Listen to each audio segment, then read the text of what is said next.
Dios, Jesús, dejó a los sacerdotes para que ellos administren las gracias a la iglesia, no a los sacerdotes, a la iglesia. La iglesia, a través de los obispos y de los sacerdotes, las gracias van llegando a cada uno de nosotros. Son gracias especiales, como son los sacramentos. Solo el sacerdote puede administrar los sacramentos.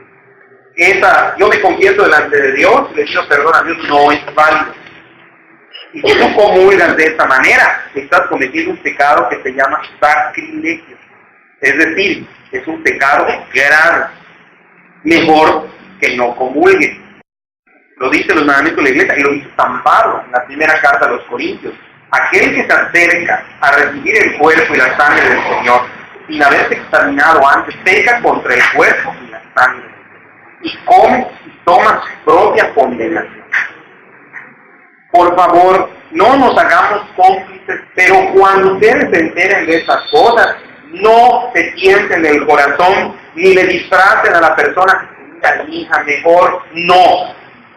Está mal, no es así, se condena.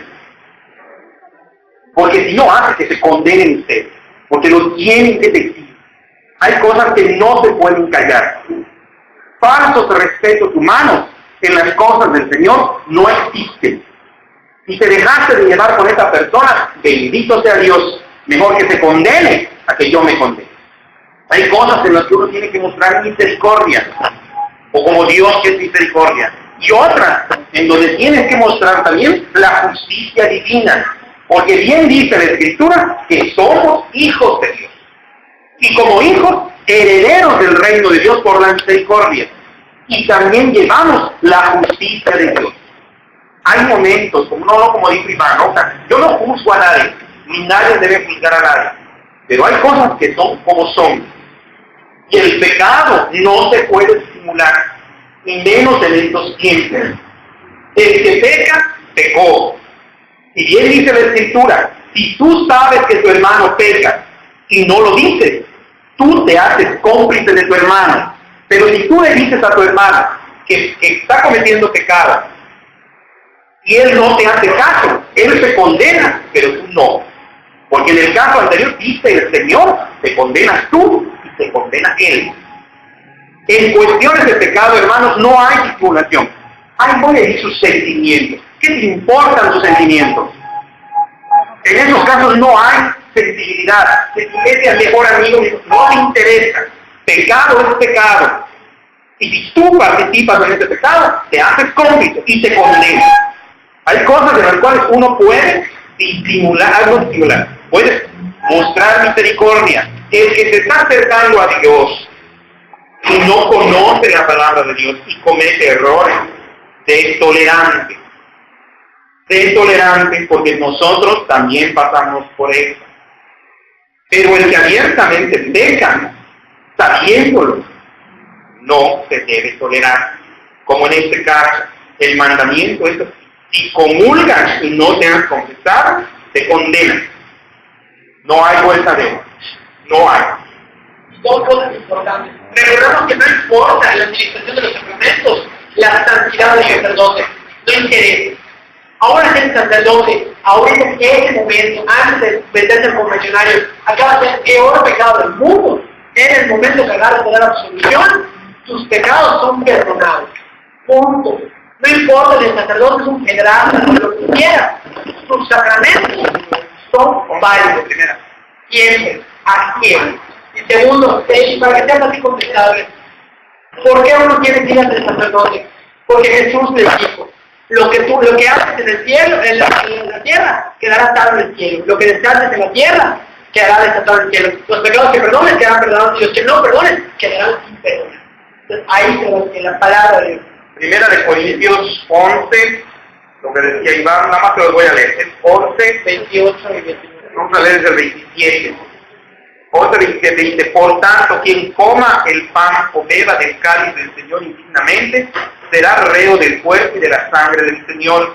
Examínense pues cada cual y coma así el pan y beba del cáliz. Pues quien come y bebe sin discernir el cuerpo, come y bebe su propia condena. Y vean lo que dice el Señor: por eso hay entre ustedes muchos enfermos y muchos achacosos, y mueren no pocos. Si nos juzgamos a nosotros mismos, no seríamos castigados.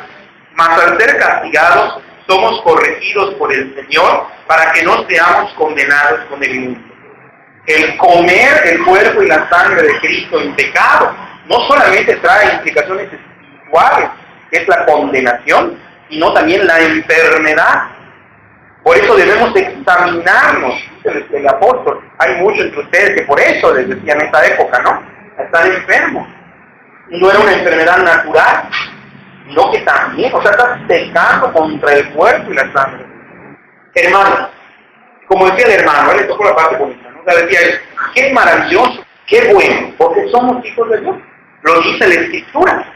Nadie puede contradecir lo que dice la Escritura. Y sobre todo, ¿verdad? Más aún, si la misma iglesia nos lo dice. Juan, capítulo 2, no vamos a leer el 3, vamos a leer el 3, versículo 1, dice: miren qué amor nos ha tenido el Padre para llamarnos hijos de Dios, pues lo somos. Por eso el mundo no nos conoce, porque no lo reconoció a Él. Queridos, ahora somos hijos de Dios y aún no se ha manifestado todavía lo que seremos. Sabemos que cuando se manifieste, seremos semejantes a Él, porque le veremos tal cual es. Palabra de Dios. O sea, esto es maravilloso. Nosotros somos hijos de Dios. Vamos a ver qué nos dice la carta a los Gálatas, capítulo 4, versículo 4, dice: pero al llegar la plenitud de los tiempos, envió Dios a su Hijo, nacido de mujer, nacido bajo la ley, para rescatar a los que se hallaban bajo la ley, y para que recibiéramos la condición de hijos.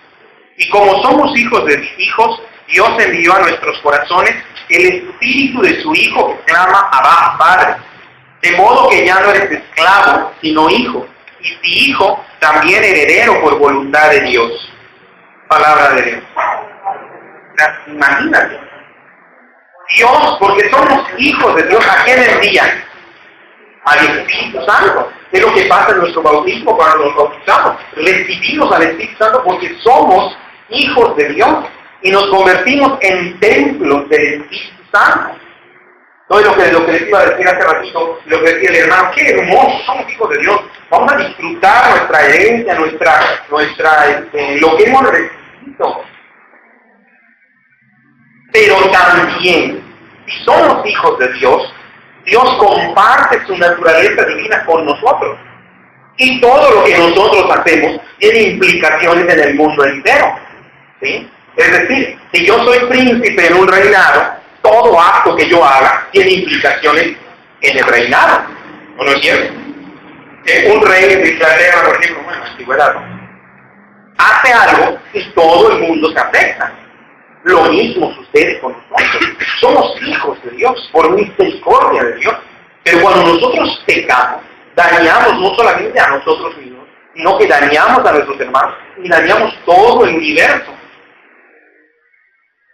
Por eso existe la enfermedad, enfermedades nuevas y todo lo demás. ¿Por qué? Porque dañamos todo el universo que Dios mismo ha creado. Y el Espíritu Santo que habita en nosotros, ¿qué sucede con Él cuando nosotros pecamos? Vamos a ver qué nos dice la Escritura. Vamos a ver el capítulo 3 de Primera a los Corintios, versículo 16. 3:16. Dice la Escritura: ¿no saben que son templos de Dios y que el Espíritu de Dios habita en ustedes? Si alguno destruye el templo de Dios, Dios lo destruirá a él, porque el templo de Dios es sagrado y ustedes son el templo. Fíjense lo que dice la Escritura, lo que dice San Pablo. ¿No saben ustedes que son templos de Dios? O sea, nosotros somos templos de Dios. Y cuando pecamos, ¿qué hacemos con el templo? Lo destruimos. ¿Y qué va a pasar entonces? El que destruye el templo de Dios, Dios mismo lo destruirá. Porque el templo de Dios es sagrado. Hermanos, por ser hijos de Dios, recibimos todas las gracias de Dios, todas las bendiciones de Dios.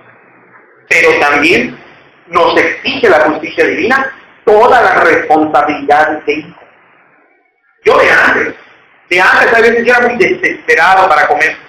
Yo llegaba corriendo y Así como loco, y así, y no tenía nada, me ponía mi mantel, nada, así comía. Una vez el Señor me dijo, espérate, no comas así, porque nosotros comemos contigo. O sea, se refería a ella, la Virgen, me imagino yo hablando. Entonces yo reflexioné y dije, sí, es cierto. Es más, esa noche esperó la Virgen, dijo, prepara tu comida con calma, no te desesperes. Siéntate a comer como comen los hijos de Dios.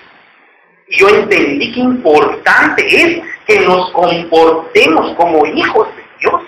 Hasta en la manera de comer. No comamos como cerdos, aunque muchos ya no se me parecen, pero no comamos como cerdos, no comamos como reyes, es cierto, pero como debe de ser. Nunca estás solo, nunca estás solo, siempre Dios está contigo. Dios está más personal de lo que tú mismo puedes creer. Nunca estás solo. Allí está el Señor, está la Santísima Virgen. Sobre todo se acostumbran a invocarlos en la oración. Es decir, en la mañana cuando te levantas no haces oración. ¿Y qué crees tú que sucede cuando le dices a Dios que bendiga tu día? A ver, hermanos, no oren a la ligera. Bien dice la Escritura, cuando pidan algo, imaginen que ya lo recibieron